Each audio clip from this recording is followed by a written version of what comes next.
Hi, I'm Tony Black, and welcome to Create Your Sacred Life. And today we are talking about what to do when life gets overwhelming. I know that this past week has been one that has just been crazy, over the top, overwhelming for so many people in my life. I'm sure that you might be seeing the exact same thing. I even had a meeting with a client today, and I just realized how much she's going through every single day, and she just kind of like wears this beautiful smile and comes across like it's not a big deal. And I'm like, wow, man, you are dealing with a whole lot. So and she's also a mindfulness teacher, and so I think that's one big thing that's working for her. So yeah. So one of the things that I did, and one of the things that I love to do every single day, is I love to pull angel cards. And okay, I have this crazy horrible obsession with oracle decks. I think I have about 15 right now, and I mean just an insane amount. And what my newest deck is this Rainbow Warrior deck from my friend Justine Cerebrin. It's just absolutely beautiful. But today I pulled two cards, and this is all around the idea of overwhelm and what's really happening, you know. And I know that there's some astro stuff going on, and I love to play with some astro stuff. But I pulled two cards, and the very first card that I pulled, it was from this fairy deck, Messages from the Fairies, because I love my fairies. And it's this one right here. It's a pregnancy card. And I was like, okay, this doesn't make any sense, you know, but yeah, pregnancy, what? And so I kind of dismissed it, and I put it to the side, and then I got an intuitive ping right away, and I was like, what? I don't know about that one. And the ping that I got was, yeah, something's coming. And I'm like, what? So then I came into my room, and this is one of my very favorite oracle decks. This one's the Kuan Yin Oracle, and it's this one here. It is She Rides with, what is it? She Rides with Wild Spirit Unbroken. And I was like, woo, now we are talking. And this one here speaks directly to, it's talking all about how, I mean, this is one of the reasons why I'm such a huge Martha Beck fan. She talks a lot about and this card in particular is talking all about how there's the concept of the essential self, which is you, who you were when you were born, your soul's essence.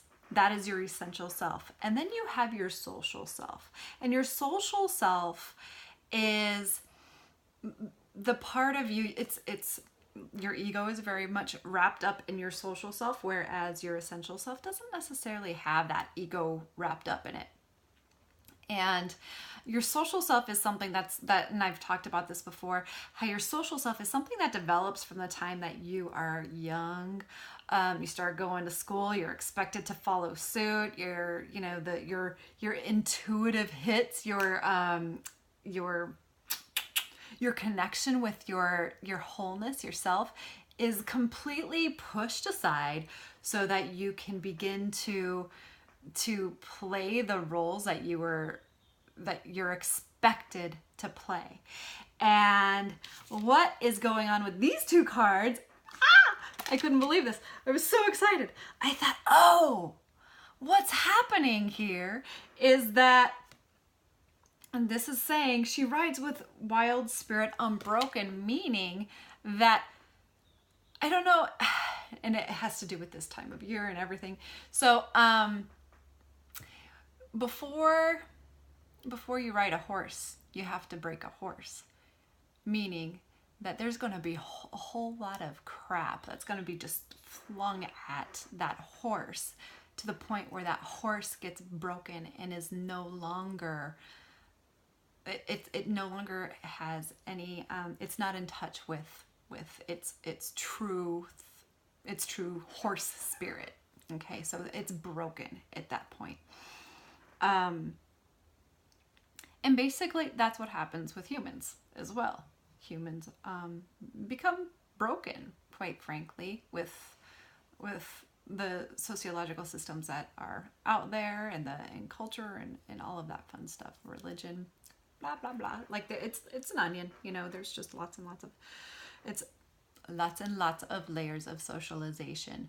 So what my job is, and what I'm really interested in, is peeling back all of those layers and getting to that creamy, beautiful, yummy, nougaty center of the self, and encouraging people and helping them to live in a way that true self can express, is authentically expressed, so that you can live a more joyful and happy and vibrant life. And when all of this stuff is just packed on top of you all at once, like what is happening with so many people right now that are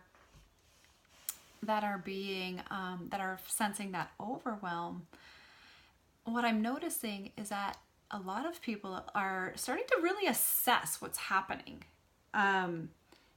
So in a way, there's there's this concept of being broken. I've been broken, da da da da da. That sort of record that plays in your head. I'm broken. And now this overwhelm is actually riding in almost as a gift. This is the pregnancy.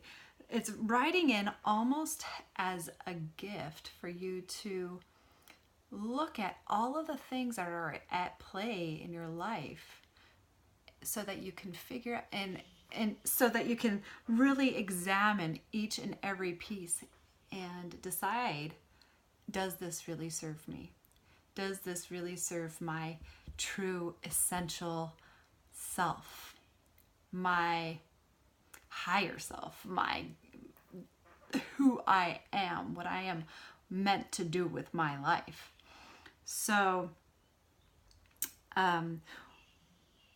once you realize, and once this period of overwhelm has come to fruition, once it's gotten to the end of this state, and I have a feeling it has to do with spring. Okay, I'm thinking pregnancy, spring. So the fact that it is coinciding with spring here in the northern hemisphere, I know it's something different for those of you folks that are in the southern hemisphere, but for us here in the northern hemisphere, pregnancy is often a time of pregnancy and spring. You've got rebirth going on, and we've got this aspect of spiritual unleashing that is also happening with all of this overwhelm. And it's going to mean that there's going to be a rebirth come when springtime actually hits, which is about the 21st, 22nd. And then we've got the retrograde that will be flipping right back at the end of the month. So that's kind of interesting. So I wanted to share that with you. I thought that was super cool. I got really excited, and I hope it makes sense. And if it doesn't, please feel free to reach out. I also noticed this week, let's see, there's a lot of surprises that seem that are out of control. Yeah, there's just so many people. So I remember that back in the day when I experienced my worst case of overwhelm, it was when I was going for my PhD. I decided I'm going to go for my PhD. I told my husband to leave and sent him back to the States. And so I was feeling kind of crappy about that. I was teaching first grade, so I was overextending myself, in multiple ways as a teacher, because teachers will do that. And I was quitting smoking on top of it. Like, there just could not be enough things that I was putting on myself. I was living life with my pedal to the metal and literally not getting anywhere. I was just kind of always feeling like it was nothing that I was doing was ever enough. It was just so much. And I knew that I had made choices. I did make choices that put me in that place. Yes, thank you very much. Yes, we all do that. And I know that this is something that causes a lot of frustration when people will say insensitive things like, "Oh, well, you're the one who chose to put yourself in that position, and I just want to slap them." So, but I don't, because I am a peaceful person. So, um, so yeah, and yeah, I also had my two girls who thankfully were actually my sanity, but I will never ever forget the day when all of this was going on. I mean, there were a couple of situations where I literally acted out and it was just horribly embarrassing, but I couldn't find the top of the blender. So I took out a knife, a little butter knife. It wasn't like a knife or anything. It was just a butter knife. And I remember just thinking, my blood is rising up to my brain right now, and I've just had enough, and I've got all of this homework that I've got to get done, and I need to make dinner, and I'm single mom now, and blah, blah, blah, blah. And I was just going through all of the gazillion things that were going on in my head. I took that knife and I beat the crap out of that blender. Like, my daughter still brings it up. She says, "Oh my goodness, Mom, do you remember when you beat up the blender?" And it was just horribly embarrassing. And I told my girls, I said, "I think you need to go downstairs right now. Mom feels really bad." So, yeah, I know I felt like people didn't really understand what I was going through, because I felt like I was under a tremendous amount of pressure at that time in my life. As a single mom, and single momming it's hard. It's hard work. So yeah, this all happened though. That moment and that period of time in my life all happened right before my biggest breakthrough. And that biggest breakthrough was when I said, "Hey, I am sick and tired of living this life that isn't really me. PhD? I'm not really sure if I really want my PhD. And I really don't even know if I wanted an educational psychology, because I like psychology, but I don't know if I like educational psychology that much." And, yeah, I realized too that I might want to have a relationship with a woman. Okay, so it was just a number of things that I was hauling out at that time, when things were just, I was feeling the pressure, and it was just kind of like, eventually it all was, the top pressure cooker, top came off and pow, everything just kind of bubbled over, and I felt unleashed. I felt unbroken.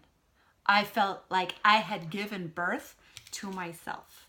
Okay, so this is what I want to leave you with today, and then we're going to do a little visualization thing.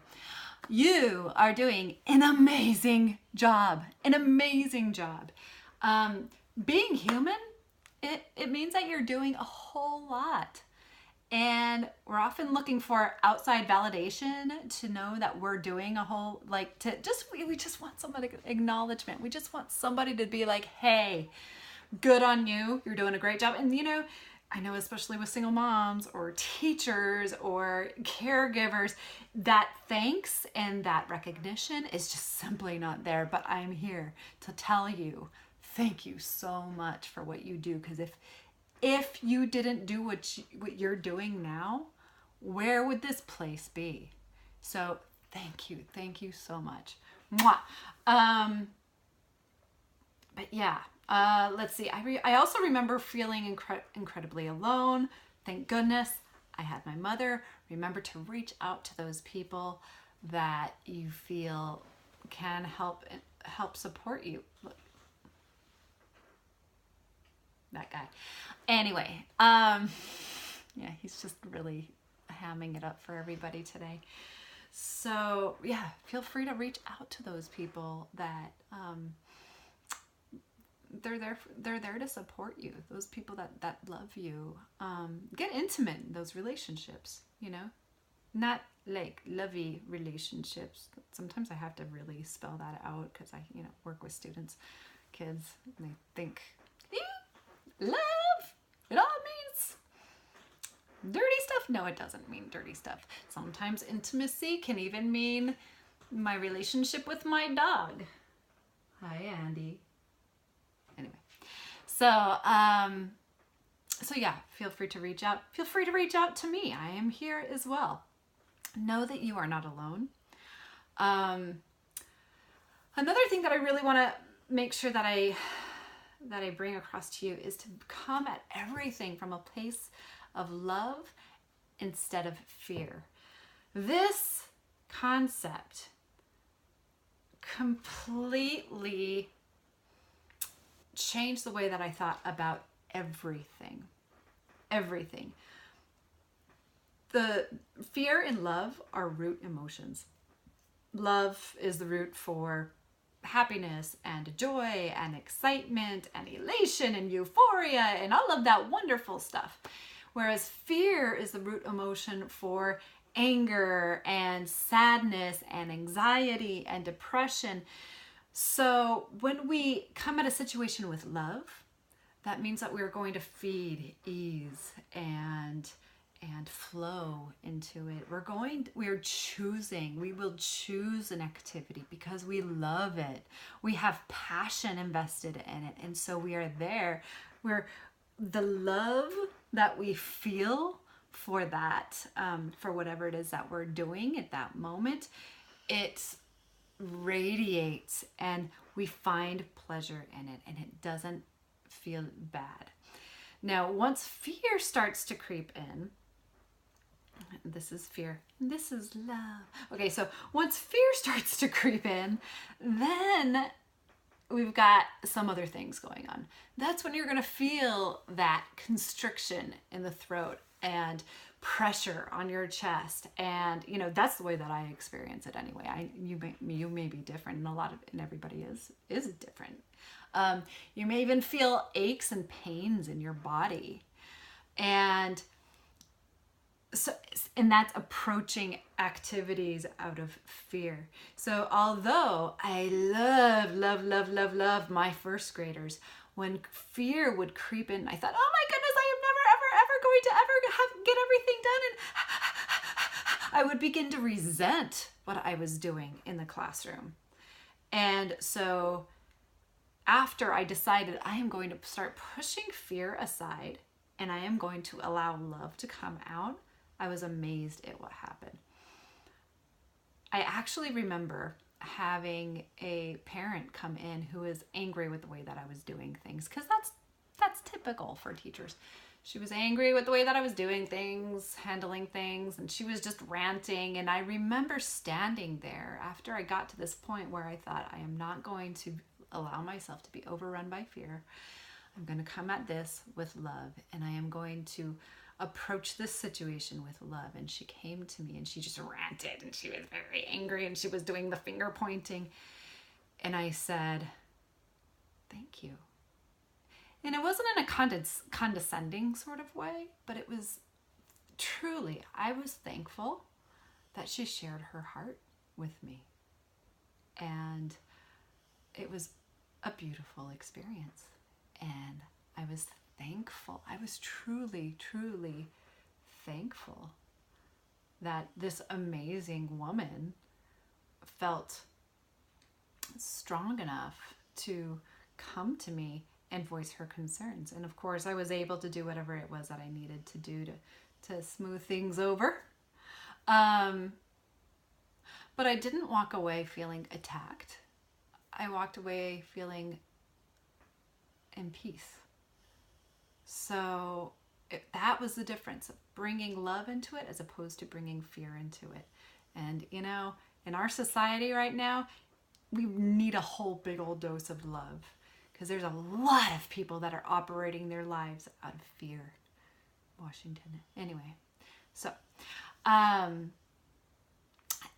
now, and also what happens when we have that fear coming in, there's a lot, we bring in that stress response, and the cortisol, our bodies just don't know, our physiology doesn't really know the difference between a saber-toothed tiger coming after us and the fact that we just got an email and we have a deadline that's like this small. It just doesn't know. So it floods our body with cortisol, causing us to get stressed out and anxious. It flips on the fight or flight response. We don't do what our bodies are asking us to do. We don't run and we don't fight. So we end up bottling it in, sticking it in our bodies. So then we have this emotion stored in our bodies and it makes us sick, causes dis-ease, and it's just funky. Okay, it's just funky. So stop it at the root. Choose to do your activities out of love, and things will be so much easier. Even if you've got a gazillion things, it's like, I know how it goes, man. You just gotta take a deep breath and find that still space, move on. Okay, so you will get through this, and the rewards are definitely, they're going to be amazing. So what I want you to do right now, we're going to do a little bit of healing. I would like for you to sit or lie down, like Andy over here. Sit or lie down and close your eyes if you feel comfortable closing your eyes. I just want you to feel comfortable.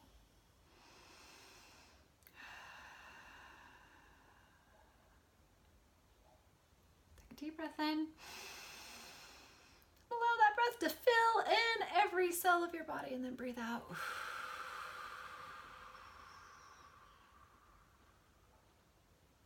Feeling joy enter those cells. Now breathe in again. Once again, experiencing that joy enter your system and out.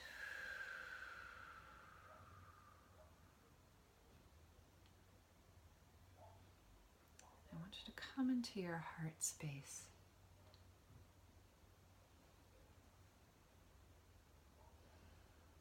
We're going to come into your heart space. I want you to see that light that's burning right there in the center of your heart space. That pilot light.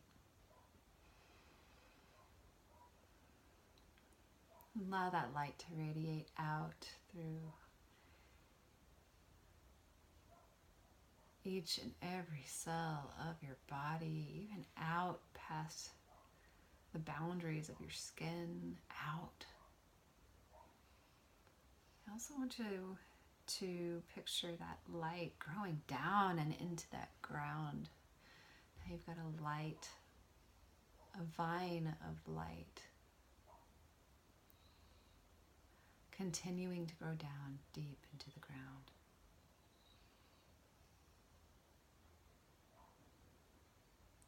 Allowing that light to fill in little ant tunnels and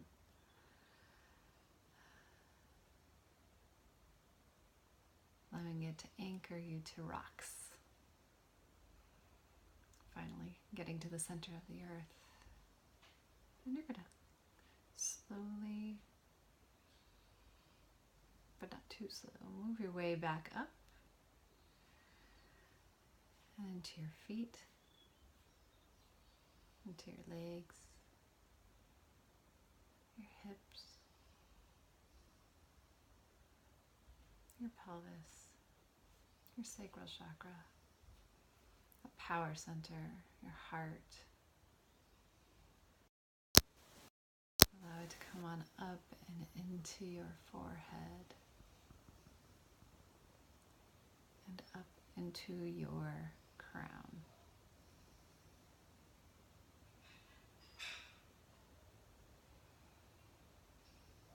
Now we're going to move right back down into that heart space. And I'm going to give you a little time to look around that heart space. Allow it to be still.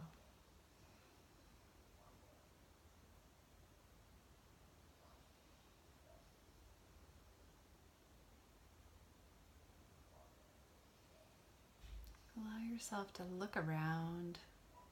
Notice if there are any emotions there that are coming up for you.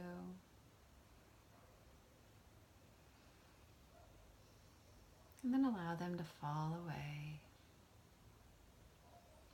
Any thoughts that come in, just wave hi to them and allow them to pass.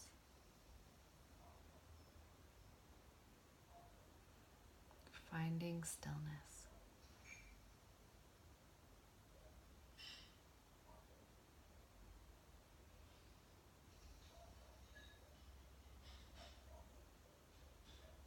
And it's in this place, and from this place, in your heart, you're going to grow little ears on your heart so that you can hear what I have to say to you.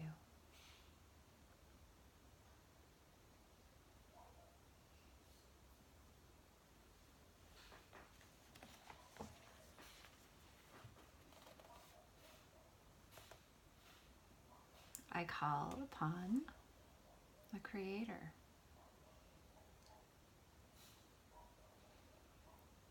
who is here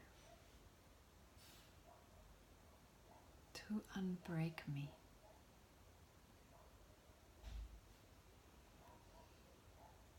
Through grace, protection, and compassion, I exist pure and true as I was created to be. I love myself and I commit to live as myself, true to myself, and to fulfill my soul journey this lifetime. I am so grateful to be who I am, divinely created for perfect purpose.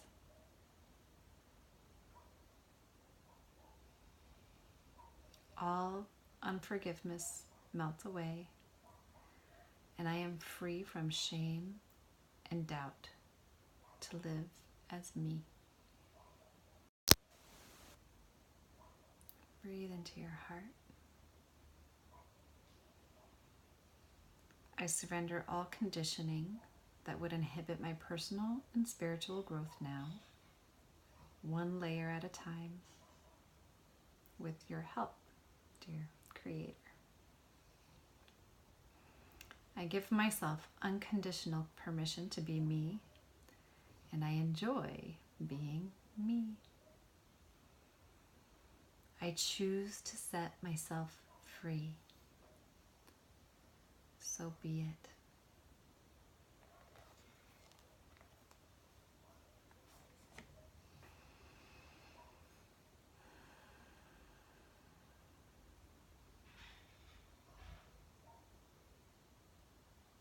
Now I would love your permission. And I ask you for permission to know what it's like, what it feels like to be supported and acknowledged for all that you do. Permission.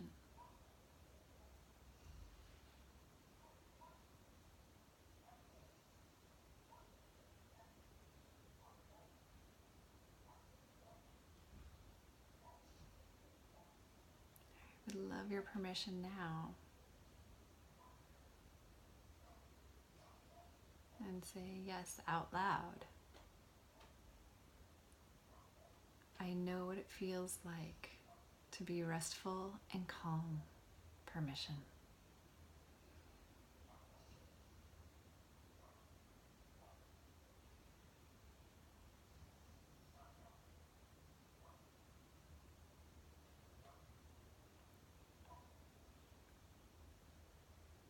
Creator would also love your permission. I know what it feels like to be appreciated and loved by my Creator, by my angels, by my spirit guides. Permission.